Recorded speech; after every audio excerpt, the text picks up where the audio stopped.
अब तक हमने comparative statement of balance sheet and profit and loss को पढ़ लिया है। अब बचा हुआ जो इंपॉर्टेंट टॉपिक है वो है कॉमन साइज स्टेटमेंट, जिसके दो प्रैक्टिकल क्वेश्चन हमारे पास गिवन है। एक common size profit and loss statement, दूसरा है कॉमन साइज बैलेंस शीट। दोनों को पढ़ेंगे, दोनों क्वेश्चन को सॉल्व करेंगे। हालांकि यहाँ पर दोनों क्वेश्चन बहुत ही छोटे हैं, इसका मतलब वीडियो भी छोटा होने वाला है और इंटरेस्टिंग होने वाला है। लाइक करके सब्सक्राइब जरूर कर दीजिएगा अगर आपको आज के क्लास पसंद आया और टॉपिक समझ में आ गया। देखिए यहाँ पर पहला क्वेश्चन है, क्वेश्चन नंबर 5। क्वेश्चन दे रखा है, prepare a common size statement of profit and loss of Shefali limited with the help of following information. हमारे पास इंफॉर्मेशन गिवन है और ये इंफॉर्मेशन बिल्कुल सिंपल है। जबकि जो पिछला वीडियो मैंने बनाया था last question number 3 and question number 4, उसमें जो प्रॉफिट एंड लॉस दे रखा था ना आइटम्स, वो आइटम्स दे रखे थे, ना कि इस तरह से हेडिंग दे रखा था। ऐसा क्वेश्चन सबसे ज्यादा एग्जांपल होता है खासकर सीबीएसई बोर्ड में और जो उत्तराखंड बोर्ड में, अलग अलग बोर्ड में पढ़ रहे हैं, ऐसा क्वेश्चन एग्जाम में सबसे ज्यादा आता है जहां पर डायरेक्टली दे रखा है ये रेवेन्यू है, ये इंडायरेक्ट एक्सपेंस है, ये कॉस्ट है, ये अदर इनकम है। जबकि क्वेश्चन नंबर 3 एंड 4 में हमने देखा कि वेरियस आइटम, उसको सबसे पहले हमने ग्रुप में बनाया, फिर उसको फॉर्मेट में डाला, तब इसलिए वो वीडियो लंबा भी बन गया, थोड़ा सा समझने में दिक्कत भी आई। फिलहाल यहाँ पर हमसे बनाना है common size statement of profit and loss. Common size आपको पता ही है, जहां पर हम एक ही साल के वेरियस आइटम को आपस में कंपेयर करते हैं। फॉर्मेट तो ऑलरेडी बता दिया था, चलिए इस क्वेश्चन को करते हैं। यहाँ पर हम यहाँ पर हेडिंग डाल देते हैं, common size statement of profit and loss.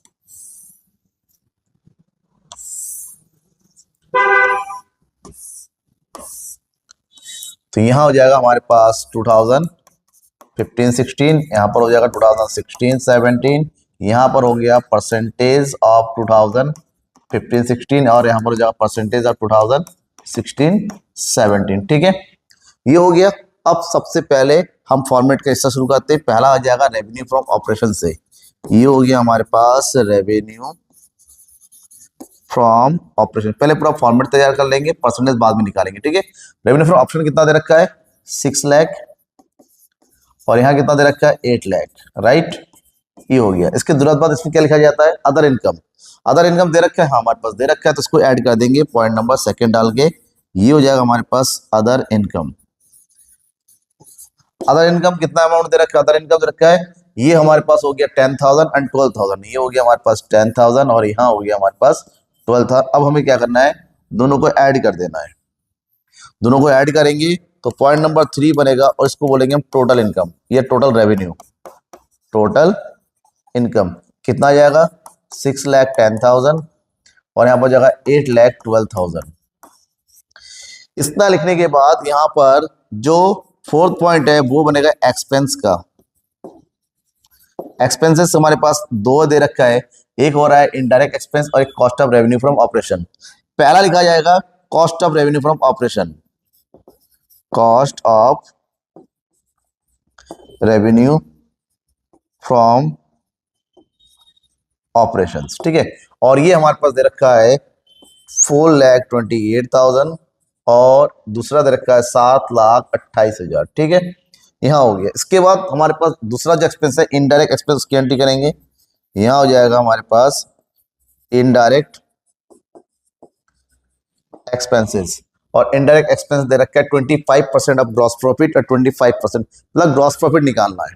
तो यहाँ पर वर्किंग नोट करेंगे और हमें चाहिए ग्रॉस प्रॉफिट, और ग्रॉस प्रॉफिट इक्वल टू होता है सेल्स माइनस कॉस्ट। 2 साल है, 2016 और 2017। 2016 का सेल्स दे रखा है 6 लाख। कितना दे रखा है बेटा, 6 लाख, और कॉस्ट हमारे पास देखा लिखा है 4,28,000। ये हो गया 4,28,000। तो यहाँ पर ग्रॉस प्रॉफिट कितना हो गया वो कैलकुलेट करो। ग्रॉस प्रॉफिट यहाँ पर माइनस करेंगे तो ये हो गया 1,72,000। ठीक है, अब उसी तरह से हम दूसरे ईयर का निकालेंगे। यहाँ पर हमारे पास सेल्स है 8 लाख और कॉस्ट दे रखा है 7,28,000। माइनस करेंगे कितना आ जाएगा, 72,000। अब इससे निकालना है हमें इनडायरेक्ट एक्सपेंसेस। क्या निकालना है, इनडायरेक्ट एक्सपेंस, जो कि दे रखा है किसका, ग्रॉस प्रॉफिट का 25%। तो सेम निकालो 2016 का और 2017 का। ये हो गया 1,72,000 का 25% निकालेंगे और यहाँ पर 72,000 का 25% निकालेंगे। तो 1,72,000 का 20% कैलकुलेट करेंगे तो ये हमारे पास आ जाएगा 43,000, ठीक है। और 72,000 का 25% कैलकुलेट करेंगे तो ये आ जाएगा हमारे पास 18,000। तो इन दोनों अमाउंट को यहां लिखना है। यहां आ जाएगा 43,000 और यहां आ जाएगा हमारे पास 18,000। जैसे इतना हमारा सॉल्व हो जाएगा हम आगे की ओर बढ़ते हैं, ठीक है। अब हमें इतना लिखने के बाद हमारे पास जो नेक्स्ट जो स्टेप है वो है टोटल एक्सपेंस निकालने का। क्या निकालेंगे? Total expense. तो निकाल लो टोटल एक्सपेंसेस, दोनों को ऐड कर देंगे तो 0 0 0, ये हो जाएगा 8 3 11, 6 और 1 7, इधर हो गया 4,71,000। यहाँ हो जाएगा 0 0 0 6 4, 7,46,000, ठीक है। टोटल एक्सपेंस जैसे ही आ जाएगा अब हम निकालेंगे यहाँ पर फिफ्थ पॉइंट, इसको अंडरलाइन कर दो। पॉइंट नंबर फिफ्थ ये हो जाएगा profit before tax. Profit before tax, इसको निकालने के लिए थर्ड पॉइंट से फोर्थ पॉइंट को माइनस कर देंगे। थर्ड पॉइंट हमारे पास ये है, फोर्थ पॉइंट ये है, माइनस कर दो। 6,10,000 से 4,71,000 को माइनस करो तो ये हो गया हमारे पास 0 0 0, इधर 0 में से 1 गया 9, 10 में से 7 गया 3, इधर बचेगा 5 में से 4 गया 1, 1,39,000। सेम टू सेम इसका भी निकालेंगे। ये हो जाएगा 0 0 0, 12 में से 6 गया 6, 10 में से 4 गया 6, 66,000, ठीक है, कुछ नहीं हुआ। और अब इसके ऊपर लगेगा टैक्स, और टैक्स दे रखा है 30%, ठीक है। तो यहां हम लिखेंगे लेस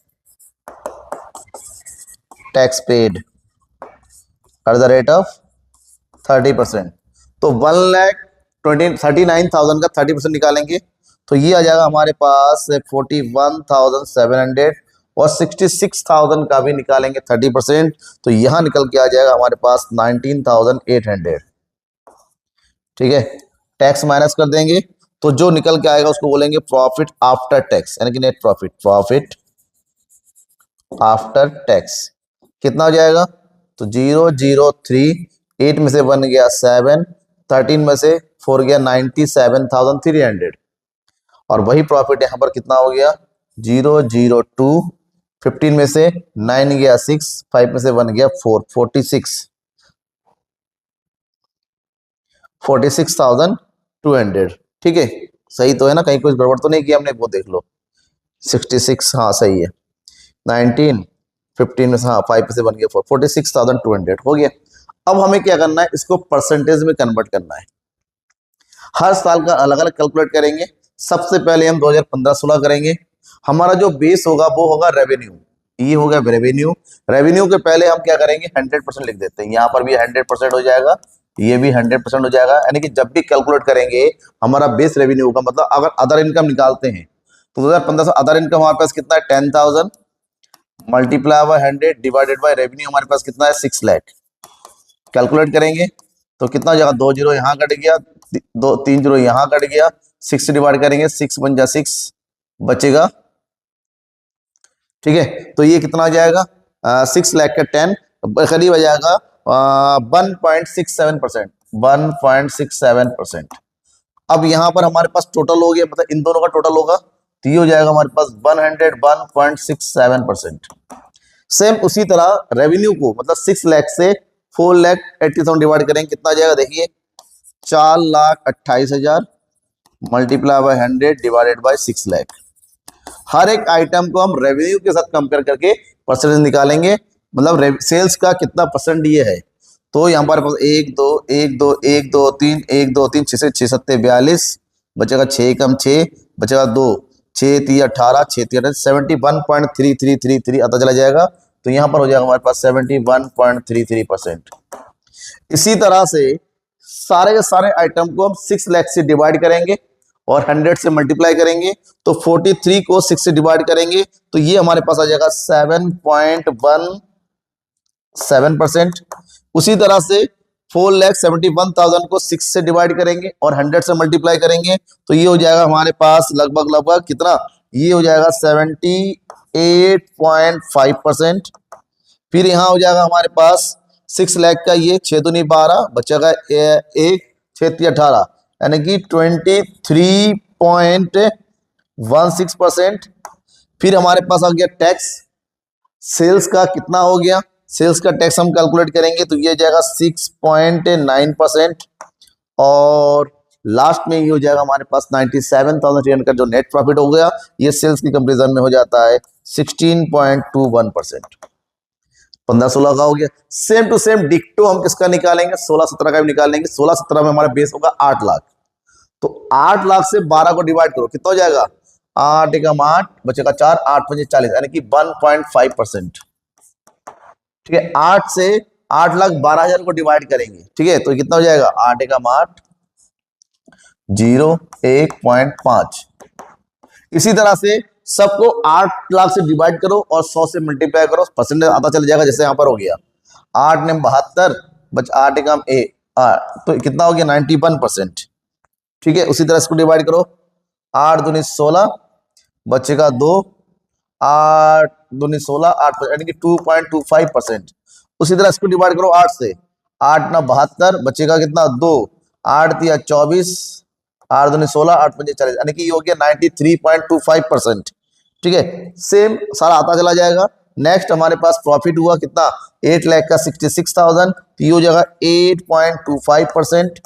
फिर हो गया हमारे पास टैक्स 8 लाख का 19,800 ये हमारे पास हो जाएगा 2.4%। और लास्ट में जो नेट प्रॉफिट बचा वो हो जाएगा 5.725%। ठीक है, क्लियर, कैलकुलेट करेंगे नॉर्मली आ जाएगा। कोई डाउट होता है कुछ जरूर पूछिएगा, स्क्रीनशॉट लेना तो बोल लीजिए। अब हम बढ़ेंगे नेक्स्ट क्वेश्चन की तरफ। नेक्स्ट क्वेश्चन हमारा इसी तरह से होगा बट हमारा वहां पर प्रॉफिट एंड लॉस की जगह हम क्या बनाएंगे, बैलेंस शीट तैयार करेंगे। Common size statement of balance sheet में से आपने ले लिया होगा स्क्रीनशॉट। अब बढ़ते हैं यहां पर question number 6। Prepare a common size balance sheet from the following balance sheet of Aditya limited और Anjali limited. Normally year to year comparison कर रहे थे हम लोग। अब यहां पर हमारे पास दो अलग अलग सेम कंपनीज है, दोनों कंपनीज को आइटम को टैली करना है, कंपेयर करना है। हमें देखना है कि आदित्य का कितना है और अंजलि का कितना है, दोनों का परसेंटेज अलग अलग निकालेंगे। तो इसके लिए हम क्या करेंगे, इसके आगे ही मैं कॉलम बना लेता हूं। यहां पर लिखेंगे परसेंटेज ऑफ आदित्य लिमिटेड, ठीक है, और यहां पर लिखेंगे परसेंटेज ऑफ अंजलि लिमिटेड। ठीक है, और ये हो गया टोटल का, यहां कर दो टोटल। हमेशा ये 100% होता है, यहां पर पहले ही हम 100% लिख देते हैं। ठीक है, कोई प्रॉब्लम नहीं है, ये आपको पता होना चाहिए। अब हमारा टोटल दे रखा है लायबिलिटी का, यहां पर एसेट दोनों बराबर है, मतलब ए आदित्य का जो भी कंपेरिजन होगा 10 लाख की कंपेरिजन होगा।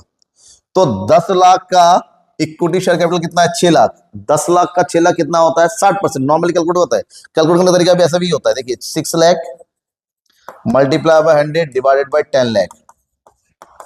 ठीक है, वो 1 2 1 2 1 2 3 4 1 2 3 4 50 60, तो यहां पर हमारी जगह 60। ठीक है, सेम टू सेम 10 लाख का 3 लाख कितना हो जाएगा 30%, 10 लाख का 1 लाख कितना हो जाएगा 10%। और इन तीनों का टोटल 100 होना चाहिए, 60 30 90 और 10 100 हो गया। सेम टू सेम हम बनाते एसेट्स में 10 लाख का 4 लाख और 10 लाख का 60 लाख।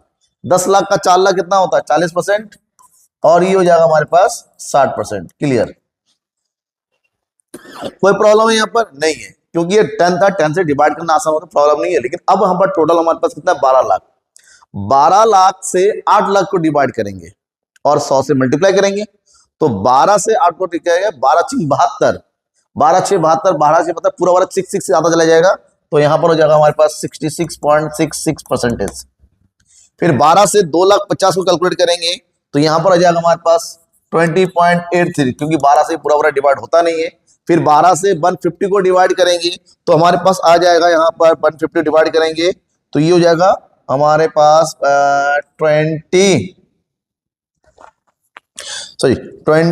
नहीं कितना हो जाएगा 12.5%। फिर ये तो 100 होता है, सबको ऐड करके दोगे 100 हो जाएगा। ठीक है, 100 अगर होता है तो ये हो गया 7, राउंड ऑफ कर देंगे 7, कहीं पर पूरा 100 नहीं होता तो राउंड ऑफ कर दो आप। अब 12 से 7 को डिवाइड करेंगे तो यहां हो जाएगा हमारे पास 58.33% और 12 से 5 को डिवाइड कर देंगे तो यहां पर हमारे पास आ जाएगा 41.67%। इसका टोटल भी 100 होता है और ये हो गया common size balance sheet. Simple question होते हैं, 3 नंबर का आना तो पक्का ही होता है, आप किसी भी बोर्ड से रिलेटेड हो। अगर इन क्वेश्चन में भी आपको डाउट रह जाता है तो थोड़ा सा ध्यान ये रखिएगा कि इसके फॉर्मेट को पढ़िए। बाकी कॉम्पिटेटिव में आपस में माइनस करना है, कॉमन साइज में सेम ईयर का आपस में परसेंटेज में कन्वर्ट करना है, टोटल के साथ कंपेयर करते हैं, बस हो गया और कुछ ज्यादा कुछ नहीं। फिर भी मन में डाउट है कमेंट में लिख दो, आपके हर एक डाउट को मैं पूरा करूंगा। तो चलिए thank you and bye. Next video, next chapter और सबसे ज्यादा इंपॉर्टेंट कौन है? Accounting ratio. वाइवा की सबसे ज्यादा जरूरी है।